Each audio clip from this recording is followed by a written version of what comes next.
This may be the hardest thing that I've ever had to do as I'm comparing Friday the 13th to the Texas Chainsaw Massacre. Now, in doing this, understand that I have much love and respect for both of these franchises. And so my goal is not to bring either one of these games down, but to tell you the pros and cons as I see it. And so in doing that, I will also tell you which game I think is the best and why. But again, not only do I have much respect for the games, but the original movie franchises as well. To think that these guys worked on such limited budgets, went to great lengths to get the effects they needed, and created franchises that obviously spawned a ton of different sequels, and we're still talking about them almost 50 years later, is impressive, and that's where I'm coming from. So I just want people to understand that.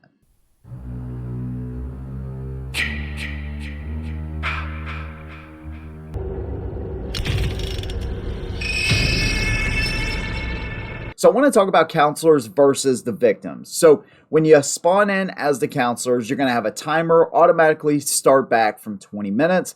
And the whole idea is to start looting. You're going to have several buildings and or houses around the map. You're looking for car keys, battery, gas, medical sprays, flare guns, something to arm yourself with, propellers for the boat if there is one in that map, fuses so you can repair the phone box to call the cops.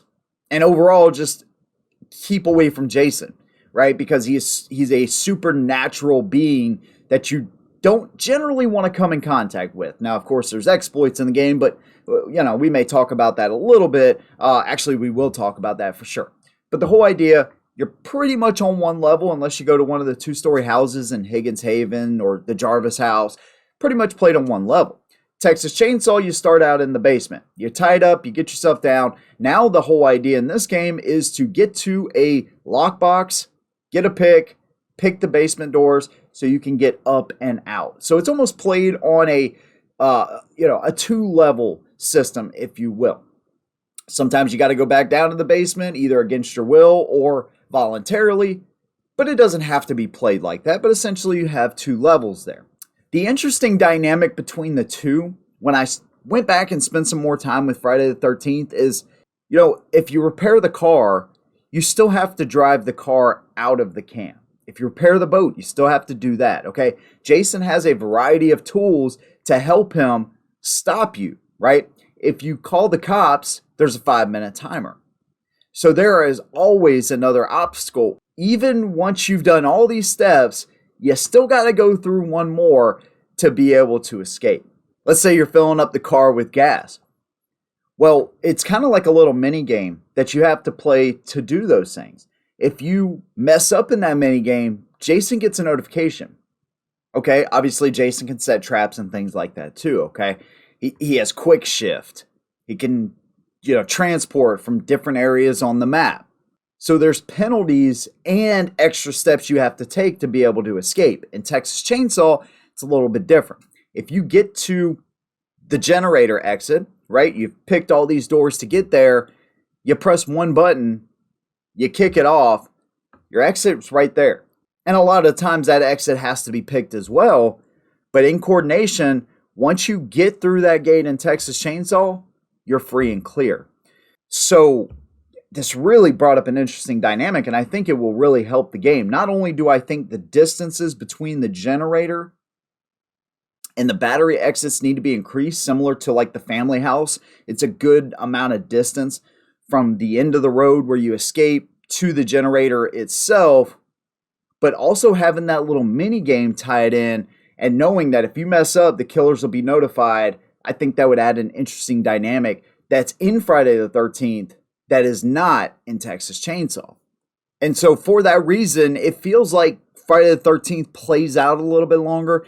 Now, keep in mind, I'm kind of trying to go in my memory bank from when the game had dedicated servers as well. Now it's just peer-to-peer and sketchy at best as far as trying to find really good lobbies unless you have 8 friends that want to play, But regardless, the game still feels like it plays out longer. And as opposed to Texas Chainsaw with those balance issues that I've talked about in previous videos, it doesn't feel like you can cheese it as quickly, or get through the map as quickly as you can in Friday the 13th compared to Texas Chainsaw, where it feels like you can just escape, within 2 minutes, 3 minutes. And I don't know if the maps are bigger in Friday the 13th.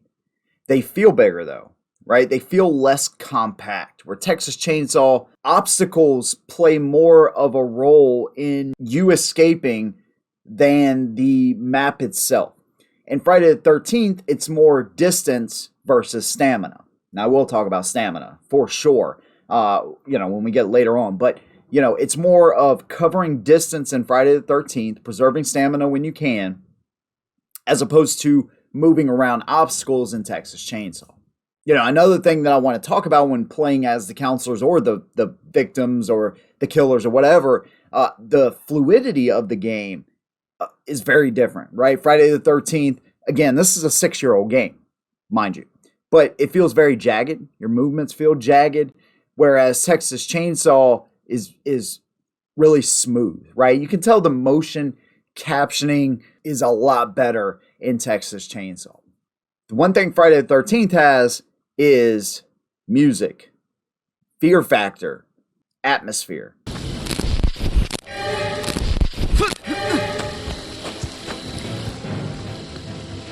Now, Texas Chainsaw nailed the atmosphere. I had a viewer comment on one of the videos I recently made. He said, man, I live in this part of Texas and they nailed it. And I agree. Friday the 13th also nailed it though. And so that atmosphere, right? It's raining, it's thunderstorming. It's all these things that you would expect in a Friday the 13th film. And then when Jason gets close to you and your screen starts spazzing out and the music starts playing, it feels really, really intense. And so I like that, as opposed to Texas Chainsaw, where obviously it's a different franchise, different type of music, right? And you will get sounds that play when the killers get next to you. Your screen will start to turn, yellow, and it feels like it's closing in around you.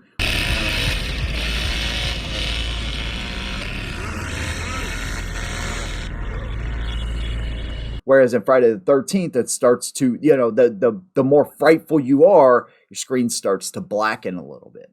The feeling in both games is so wildly different. And I didn't even remember this. I'm so glad that I went back and played Friday the 13th, because this is a huge part of it, man. And I think when it comes to atmosphere coupled with the music, Friday the 13th just does a little bit better job.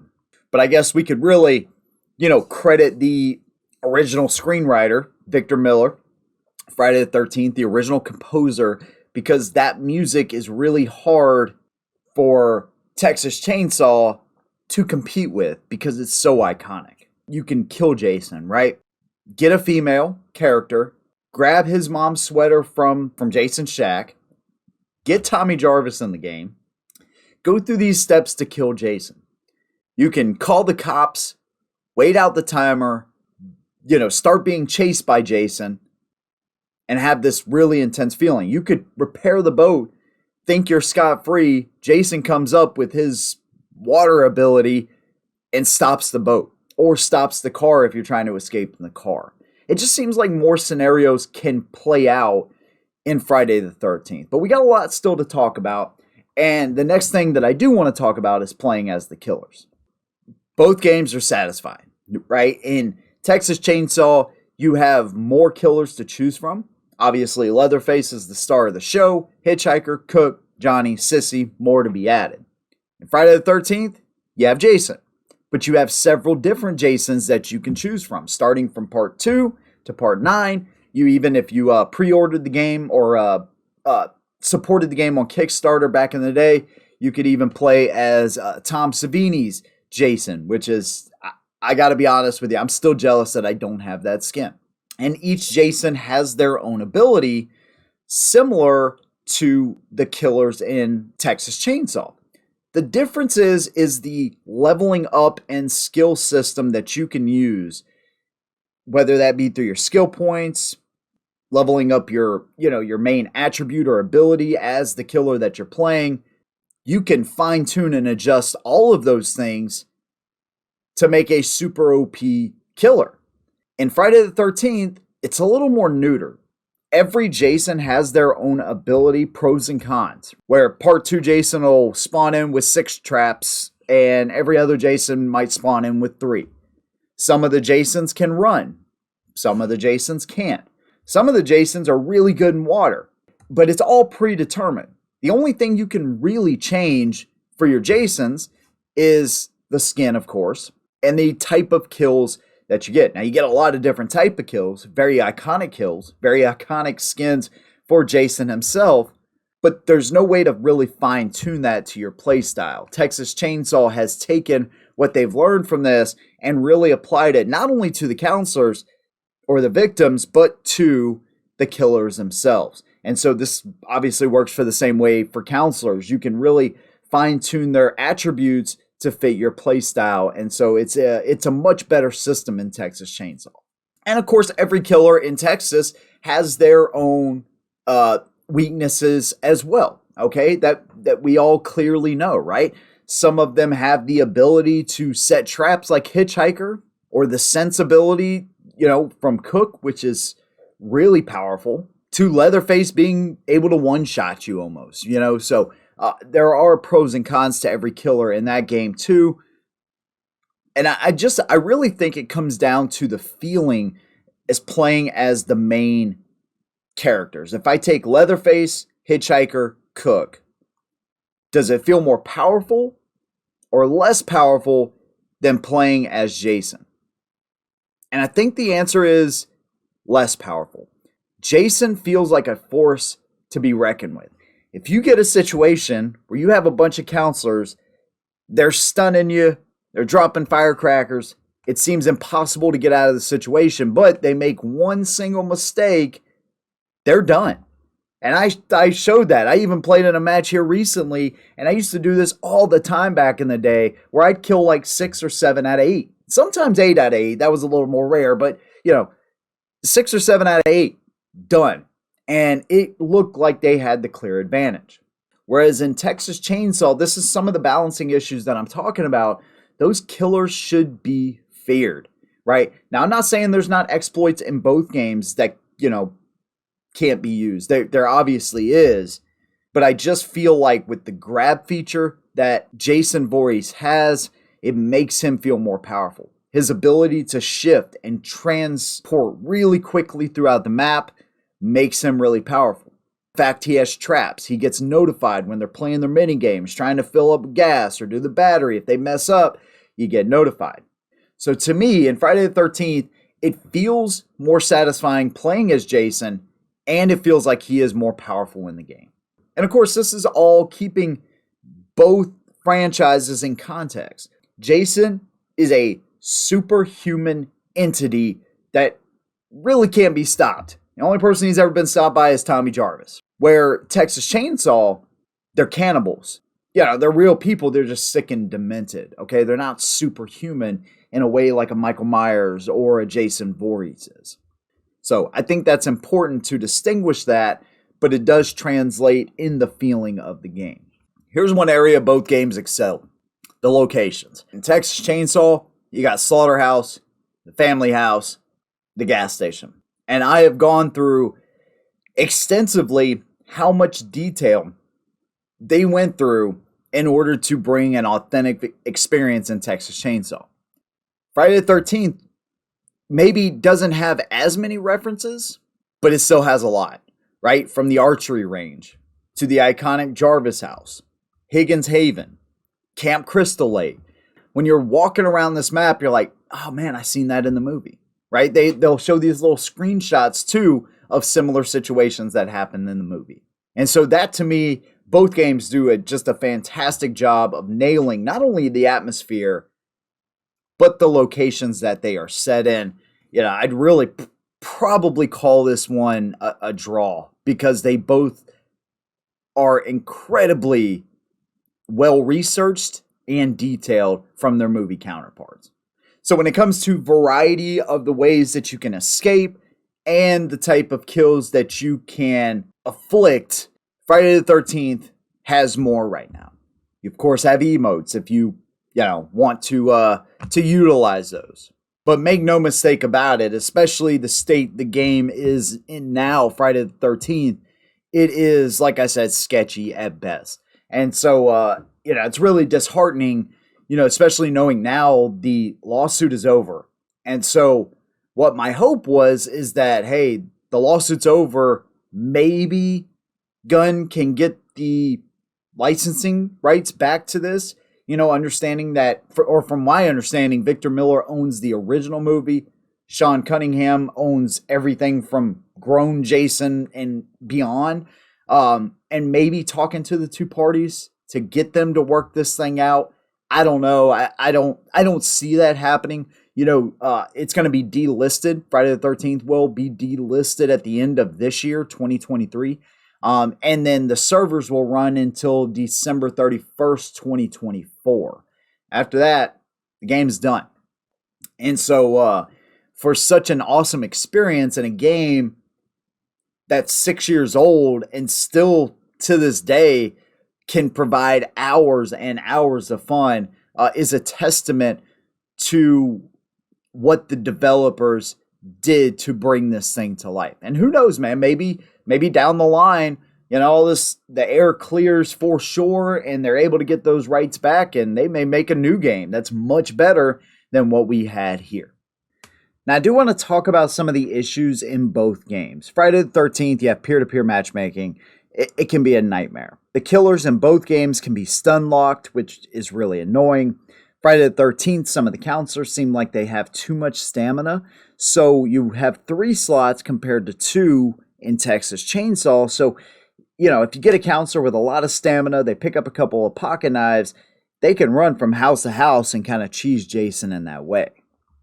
Also, the matchmaking sometimes just takes way too long in both games.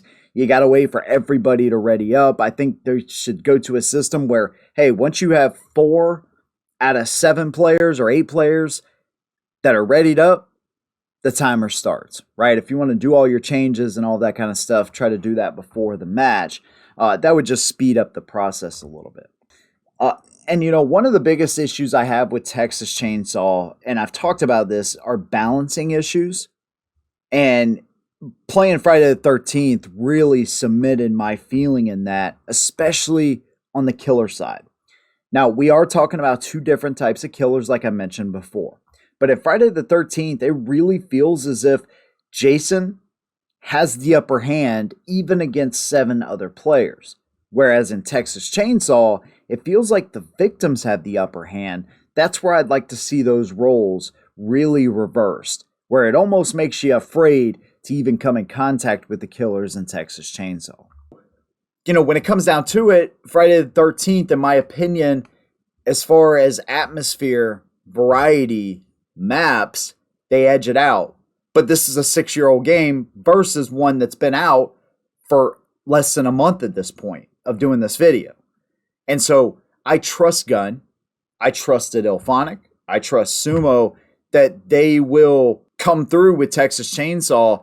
In a year from now, we'll probably be having a way different conversation as far as variety, characters, killers, adding new things to the game and giving that authentic experience. I have no doubt about that. I really don't. The only thing that concerns me is they only have the rights to the 1974 film. Whereas in Friday the 13th, they could go from part 2 or even part 1 with Camp Crystal Lake, right, to Jason X. I mean, the sky was the limit. They had all of these different, licenses and franchises that they could play around with, where it's just 1974 with Texas Chainsaw. So I'm hoping because of the success with Texas that they will acquire more rights and licenses to different films down the line. That's where I'm at with it, man. Both games are fantastic, and I got nothing but respect for both of these franchises. So there you go. I'd love to hear your opinion. Which one do you like more? Leave those comments down below. If you like what I do, consider subscribing. See you all on the next one. And as always, hold 'em down.